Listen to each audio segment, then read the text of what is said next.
The BMW F800ST. 800. It's a pretty nice looking motorbike actually, and I've got a few clips left over from when I had the bike, and I thought, well, I'll just put a little walk around together and give you an overview, because actually it's a bargain at the moment.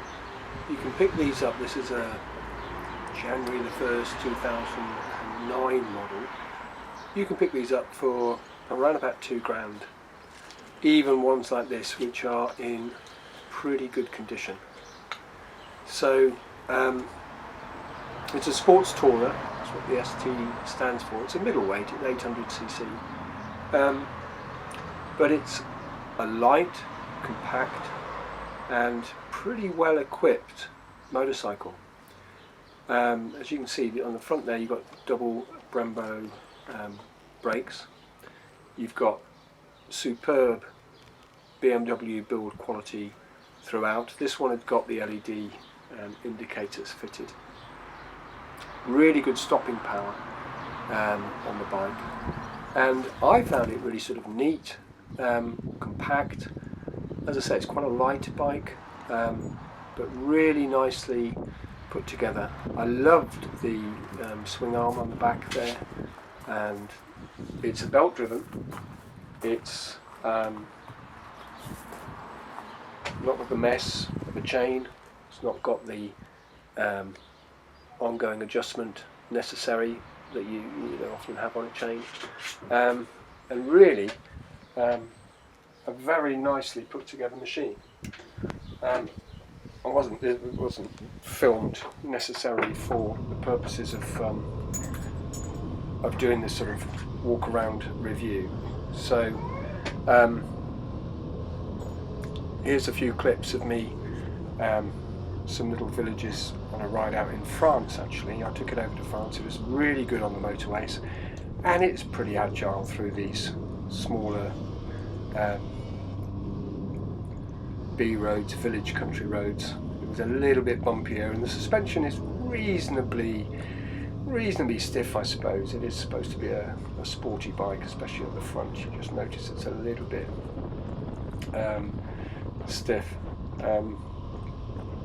Adjustable suspension on the back with a little preload adjuster. Very easy to do. You can do it without any tools. And it was a very comfortable place to be. I just put these clips in so you could have a look at the controls there. The one thing that's a bit peculiar about it is you had to flick an indicator switch on the left to go left, and one on the right to go right, and then there's a cancel on the right hand side as well. Get used to that really quickly, but it's a bit odd, and it's not something that they kept with when they upgraded to the F800 GT. I think that went. But basically the bike remained the same because there was nothing wrong with it. This particular one has got a slightly bigger screen on it. That's a Givi aftermarket screen, which I found to be absolutely fine. I was very, very comfortable on it. I'm 5'11", and this was the lowered version, but I was very, very comfortable on it. I wasn't cramped, didn't feel as if I was in too much of a sporty position. It's a reasonably upright position, and it was comfortable all day long.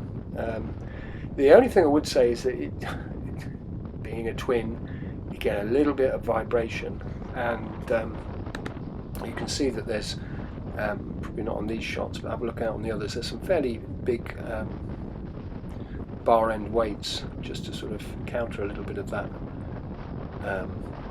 vibration that you get. There's an onboard computer thing. It's nothing compared to some of the modern day FFT screens that you can get, but it gave you a lot of information. Outside air temperature, it gave you the time, miles per gallon. Oddly, the fuel gauge, I love bikes that have fuel gauges and gear counters. The fuel gauge didn't start to move until you were half empty, so it's really half a fuel gauge, I suppose. The idea being that you don't really need to know when you're full, but I found that a bit odd, a bit silly really. But it's comfortable.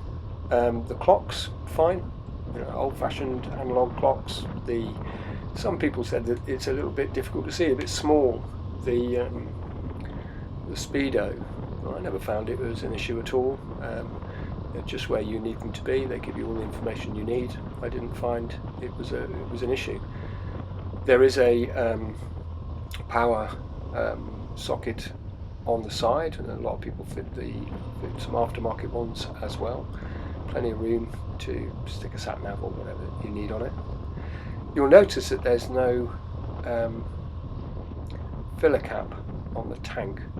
That's because the filler cap's actually on the side of the bike, and unfortunately I had my saddlebags on when I filmed this, so you can't actually see it. It's underneath one of the saddlebags, which was actually a bit of a pain. I couldn't afford the hard panniers because they are incredibly expensive to buy aftermarket. So I just put some soft panniers on it. But what you can see in front of it is basically where the air filter is. It's the air box in there, and access to the battery and what have you through that sort of plasticky tank. But having the sort of petrol tank on the side and the petrol kept underneath the seat area means that the weight is just where you want it to be. It made handling very, very, very good. It's a lovely balanced motorcycle. The only thing I would say is that it is a middleweight, and it's quite light.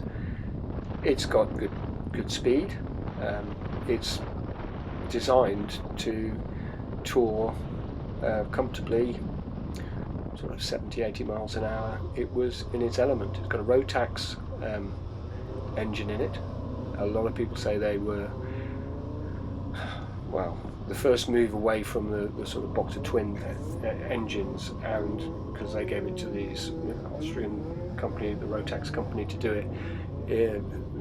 They're absolutely bulletproof engines. They do really high mileages. This particular bike had done about 22,000, I think, and it needed valve clearance checking.